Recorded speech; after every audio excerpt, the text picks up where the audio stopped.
अस्सलामु अलैकुम रहमतुल्लाहि व बरकातुहू। उम्मीद है कि आप हजरात खैर व आफियत से होंगे।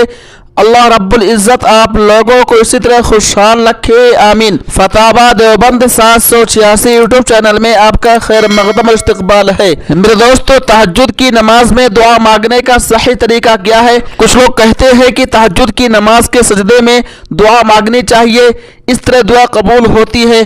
कुछ लोग कहते हैं कि तहज्जुद की नमाज के सजदे में दुआ नहीं मांगनी चाहिए, इस तरह दुआ कबूल नहीं होती है। और कुछ लोग कहते हैं कि तहज्जुद की नमाज जब पढ़ ली जाए फिर 2 सजदे किए जाए और उन दोनों सजदों में खूब दुआएं मांगी जाए, खूब दुआएं की जाए, इस तरह दुआएं कबूल होती हैं। तो दोस्तों, दुआ मांगने का सही तरीका क्या है? क्या तहज्जुद की नमाज के सजदे में दुआ मांगी जाए या तहज्जुद की नमाज पढ़ लेने के बाद 2 सजदे किए जाए और उन दोनों सजदों में दुआएं मांगी जाए? तो दोस्तों, आइए दारुल उलूम देवबंद का फतवा और जामिया उलूम इस्लामिया अल्लामा मोहम्मद यूसुफ बिनौरी टाउन के फतवा को देख लेते हैं और सुन लेते हैं। सबसे पहले हम जामिया उलूम इस्लामिया अल्लामा मोहम्मद यूसुफ बिनौरी टाउन के फतवे को पेश करेंगे, उसके बाद दारुल उलूम देवबंद के 2 फतवों को पेश करेंगे। तो दोस्तों, आइए सबसे पहले जामिया उलूम इस्लामिया अल्लामा मोहम्मद यूसुफ बिनौरी टाउन के फतवा को देख लेते हैं और सुन लेते हैं। सवाल, क्या तहज्जुद की नमाज में सजदे में दुआ कर सकते हैं?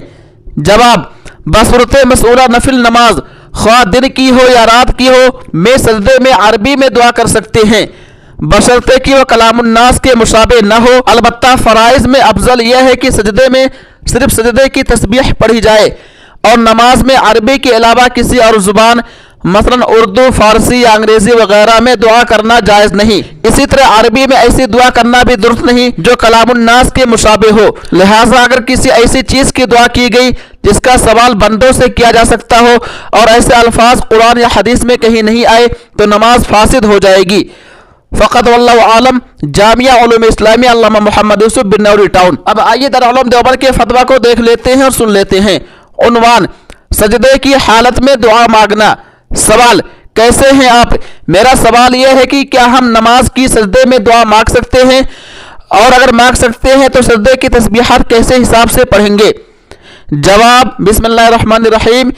नफिल नमाज के सजदे में दुआ मांग सकते हैं, मगर वह दुआएं मासूरा होनी चाहिए, यानी अरबी की वह दुआएं जो रसूलुल्लाह सल्लल्लाहु अलैहि वसल्लम से मनकूल हैं। नमाज में गैर अरबी दुआओं का पढ़ना जायज़ नहीं। सजदा की तस्बीहात पहले पढ़ लें, उसके बाद दुआ मांगे। वल्लाहु ताला आलम। दारुल उलूम देवबंद। अब आइए दारुल उलूम देवबंद के दूसरे फतवा को देख लेते हैं और सुन लेते हैं। उन्वान, तहज्जुद की नमाज के बाद सजदे में दुआ करना। सवाल, तहज्जुद की नमाज के बाद सजदे में दुआ करना जायज़ है? कहा यही जाता है कि सजदे में अल्लाह ताला करीब होते हैं। इस सिलसिले में बेहतर रहनुमाई फरमाएं, जज़ाकल्लाह। जवाब, तहज्जुद की नमाज के सजदे में मनक़ूल व मासूर दुआएं मांग लें, इसमें तो कुछ हर्ज नहीं, लेकिन नमाज तहज्जुद के बाद मुस्तक़िलन सिर्फ सजदा करें और उसमें दुआ मांगे यह साबित नहीं। वल्लाहु ताला आलम। दारुल उलूम देवबंद। उम्मीद है कि आप लोग मुकम्मल वीडियो देख लिए होंगे और दारुल उलूम देवबंद के दोनों फतवा और जामिया उलूम इस्लामिया अल्लामा मोहम्मद यूसुफ बिनौरी टाउन के फतवा को भी देख लिए होंगे। दोस्तों, इस वीडियो को ज़्यादा से ज़्यादा शेयर कीजिए। तब तक आप हमें इजाज़त दीजिए। अल्लाह हाफिज़। अपना ख्याल रखिएगा।